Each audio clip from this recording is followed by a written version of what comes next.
So this is the timing chain set that I'm going to be installing. Has all the guides and the sprockets and the chains. Pretty much everything that I need. Here we are with the timing chain all the way on. Go ahead and put the cover on.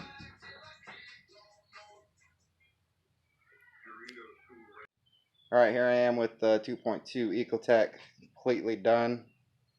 Everything besides the harmonic balancer is on. Everything's painted, valve cover turned out really good, oil pan turned out good.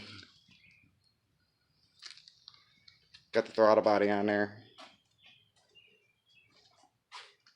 Put some sensors on there, crank and cam, and the heat sensor. Went ahead and threw the thermostat in there.